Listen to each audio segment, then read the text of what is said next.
I'm David, and I love MAGA. Hey everyone, Rich coming to you here at Leaving MAGA at leavingmaga.org with the MeidasTouch Network. We got a brand new testimonial for you today of a gentleman who left MAGA. I'm going to bring him in. His name is David Remington from the great state of Oregon. David, first off, thank you for being with us today. Let's get right into it. What I want to know and viewers are going to want to know is, talk about what attracted you to the MAGA community and the MAGA movement. And before I have you answer that, let's just make it clear for everyone that you did not vote for Trump in 2024. No, I didn't vote for Trump in 2024. All right, thank you. I just want everyone to know you voted for Kamala. You didn't vote for Trump because in case someone says too little, too late, you voted for Kamala. But talk about why you gravitated to the MAGA community and the movement. What was enticing and appealing to you about it? Well, like, I grew up as like a conservative. I know that there's this whole network of young conservative movements like Turning Point USA and etc., things like that now. But when I was a little middle schooler back, God knows when, like in maybe the Bush years, I was a young conservative, and I was constantly battling the teachers, constantly trolling, all because of what I heard on like right-wing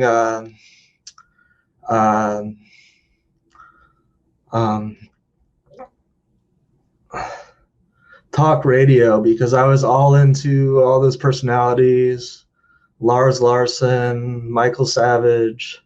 It was a kind of like counterculture to me growing up in like the incredibly liberal Portland, Oregon area. And I was into this identity as a conservative at an early age. And my dad was very approving of it. He's the one who listened to me in the car with these personalities, and I just made it my identity, and it was so integral to me being a part of that. And what brought me to MAGA in 2016 and something is that I still felt like the liberal culture around me was kind of hostile, and like I had these own set of beliefs, I had these own set of like identities. And it led me to do some things like join the military. Very like I always viewed like the people around me as kind of like rule breakers. So like I was very into obeying the law, which is very kind of like not so pertinent in like Portland, but like I thought like MAGA was this fun, energetic movement that drawn me to like fight back against all like the hostility, the menacing, all of that. And it was just this fun way to fight back against that. And in a way, we saw Trump as like a hero coming down to save us, like Portland conservatives, Portland Republicans, from this kind of like scummy culture that I grew up in. And like I don't see like it that way now. I don't feel like liberalism is like the enemy.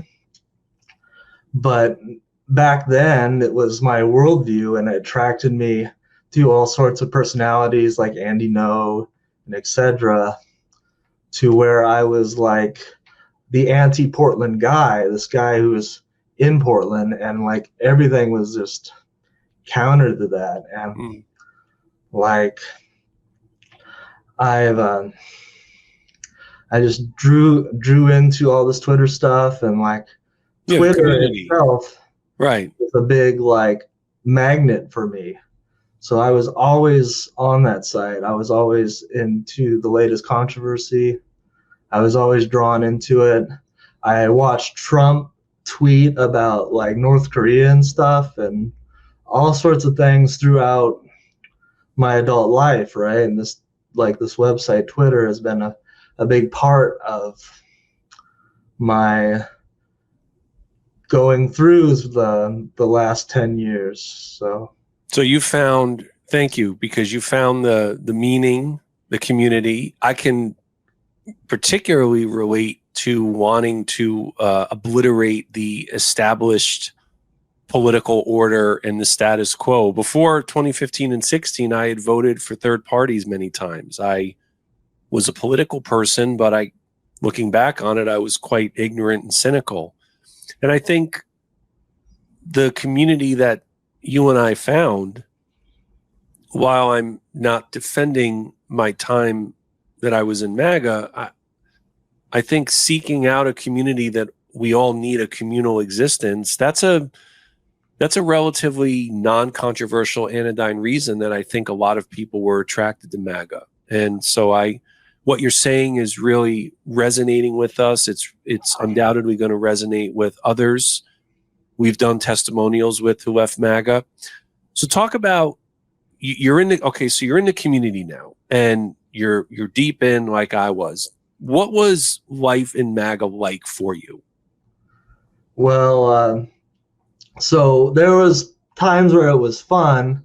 So there was times where I went to like rallies, was invited to rallies. I didn't quite know what these rallies necessarily meant, or like the why like the left were so offended by these rallies, how they were so repugnant to them. I just thought, well, it's your right to protest, so you should, God will do it. And I went to these things, and they were fun, and I met fellow MAGA people. I got to wave like a Blue Lives Matter flag.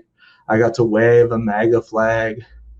And it was just like, we're just going to this protest, and we're gonna like build a wall, and we're gonna be just a part of this thing. And it was like so enticing. However, there were times where people were incredibly menacing to me for doing that. And it was quite scary, because if you know anything about Portland politics, well, it's like Trump says, this is where people kill people. And like, it's not like the liberals are bad. You don't want, like, in my opinion, now looking at it back then, like there's a false sort of like false equivalency to these people and some of the things I was about, and sort of like a judgment. But the reality is that it was we were in a very hostile culture. Like, I was a college Republican in Portland, Oregon, and it kind of felt like being an ant under a magnifying glass. So it's just like, there's just so much hostility, so much antagonism. And even during the pandemic, it was like this, where I wasn't too like opinionated. Like, I just had like an opinion about masks in this college life group that's just totally non-political, like college life group. And they like harassed me. I probably could have like sued them for this harassment, and I didn't, because they're just college students. But like the thing is like they use really dehumanizing language. You're a subhuman, you suck, you're a terrible person, we're not going to give you a platform, we're not going to treat you like a human being. And I just felt this like hostility, and But here's the thing. Here's the thing where I changed is the literacy of it all. The literacy. What does this mean? What am I for? What am I about? What am I supporting? And I just see this literacy as like a false equivalence. So yes, I was treated poorly. Yes, I was harassed. Yes, I was doxxed by Antifa or all these kind of like left-wing, far-left groups. But what was I for? What was I about? What made them so angry? And it just became more apparent that I was wearing a skin suit of something that I wasn't necessarily in my soul of souls about, right? So that's where I feel like the discrepancy was. There's the feeling of, like I felt, these perpetual states of desperation and despair and panic and paranoia in MAGA, you know. And you talked about liberalism. I've been saying this ad nauseum for many, many months now, that there is no prevailing ideology in MAGA. The closest to an ideology is a conviction that liberalism and liberal democracy are the source. They're the sources of all of our personal and national ills. I didn't think of it that way. I don't think people in MAGA now think about it that way. Maybe, David, it wasn't precisely how you might have thought about it at the time, but looking back on it, that's what we thought about liberalism and liberal democracy. You know, those were the causes of everything that was wrong in our lives and in our country. So you've got that camaraderie that's in MAGA, just like I had. Talk about when that started to change for you. What were some specific events, do you recall when they were, where your doubts started to commence and you started to have uncertainty and you started to question your belief system?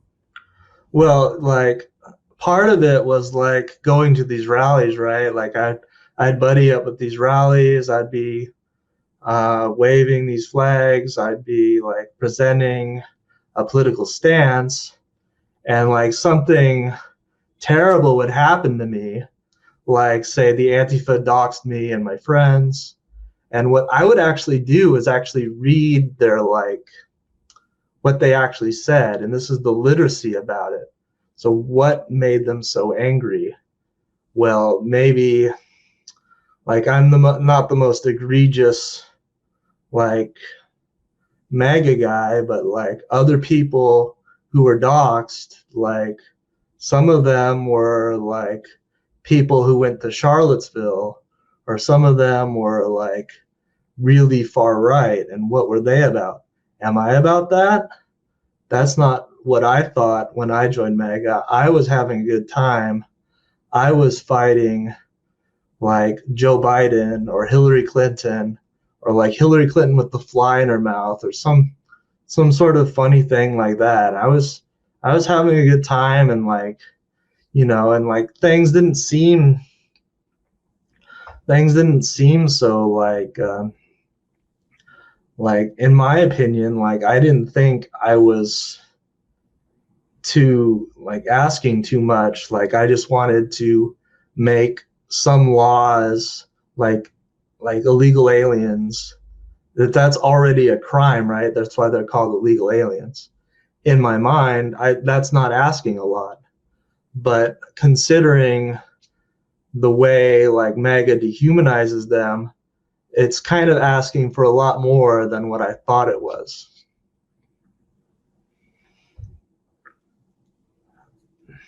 Do you feel like, David, you know, you identify as conservative, and here at MeidasTouch Network, you know, we're pro-democracy, we welcome all views.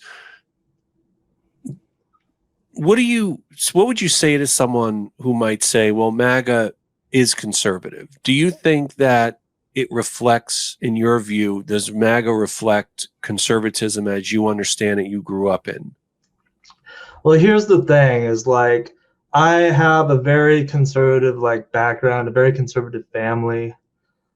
We were always kind of like a satellite in Oregon, but there are Republicans who live in this area.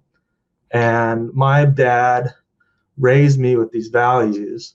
And what I've noticed with him, my dad, who's very MAGA, very kind of like thing, and it's one of the things we connected with in the past. But when I was just a young, like middle school person, our conservatism was way different than the conservative, the MAGA conservative today. It's like it's almost like bizarre, because my dad would talk about how the liberals didn't want you to use Roundup, and like how like the liberals just are so like so holistic, and they go to Whole Foods and this kind of like strange culture.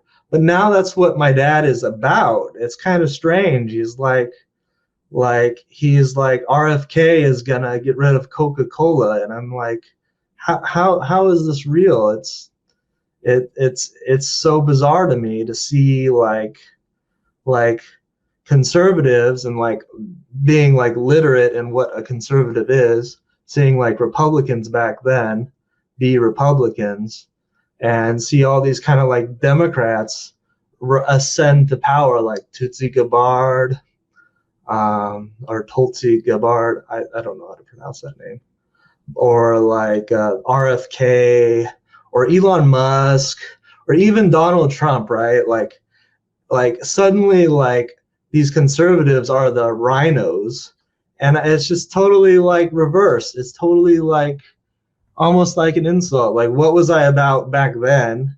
Was I just a fool? And like suddenly like these are the rhinos? It's completely backwards. It's completely like it's almost like an insult to what I was about back then. It was, well, I was going to say you changed your mind, and I did. Others who left MAGA did. There are going to be, I believe, many others who are, even if they're not MAGA but are Trump voters, who are going to have buyer's remorse. We've done so many videos about that here at MeidasTouch, and there's more to come, because there's just going to be more and more who are going to regret their votes. So let me ask you this, and as we come to near closing here, why do you feel it's important to speak out? Why did you want to publicly tell your story here? well, I feel like I'm not judging MAGA. I'm cut from that cloth, right? I'm cut from that cloth. And so like being like a Republican, being like a MAGA, being like a college Republican, and somebody who feels like a political minority in, say, a blue state, or they have like a culture shock if they go to the military and do military stuff.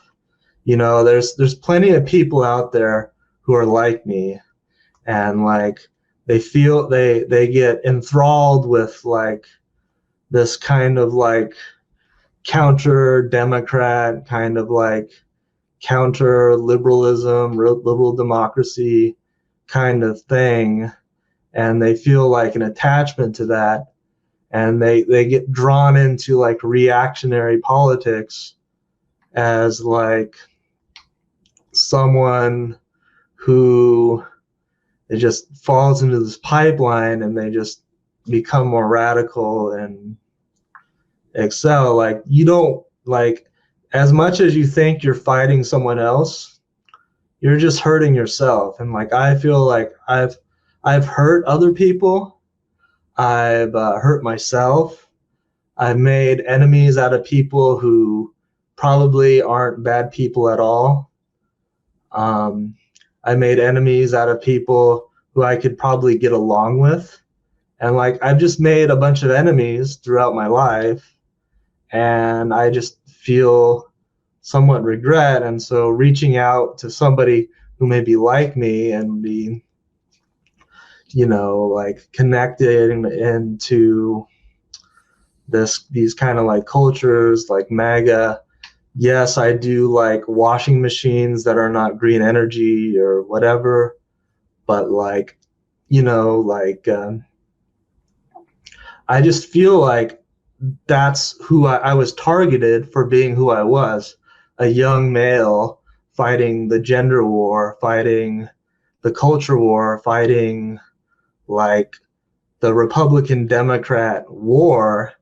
And like, instead of being like a warrior or being like a hateful kind of like hurtful person, a lot of this battle is kind of like internal, because it could even like affect your health, because like suddenly like you're not eating right, or you're like believing in all these kind of like counter things, or you're making life decisions like not going to college, not reading a book, not doing things because of what you're told you are as like a man, right? You are as like a young man who is enthralled in this like war, this battle, and like, like what are principles? What are like something of value, something you could carry with yourself? Like I'm just like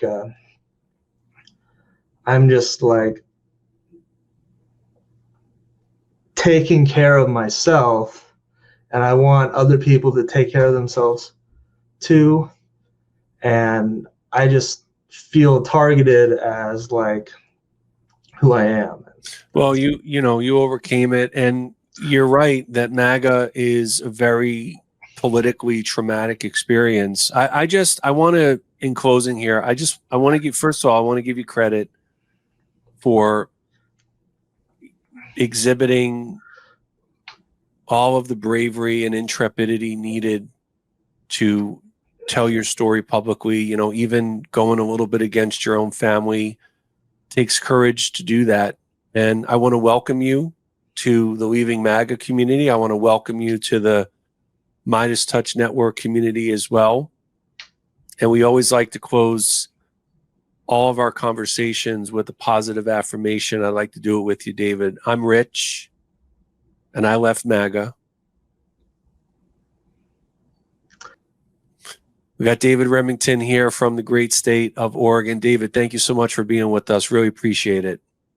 Thank you so much. Bye-bye. Hey, everyone, if you like this video, make sure you subscribe and leave a comment down below. Also, visit us at leavingmaga.org. Get in touch with us. Be sure to visit our YouTube channel. We've been growing that as well. As always, appreciate you watching. Thanks so much for your support. Can't get enough Meidas? Check out the Meidas Plus Substack for ad-free articles, reports, podcasts, daily recaps from Ron Filipkowski, and more. Sign up for free now at MeidasPlus.com.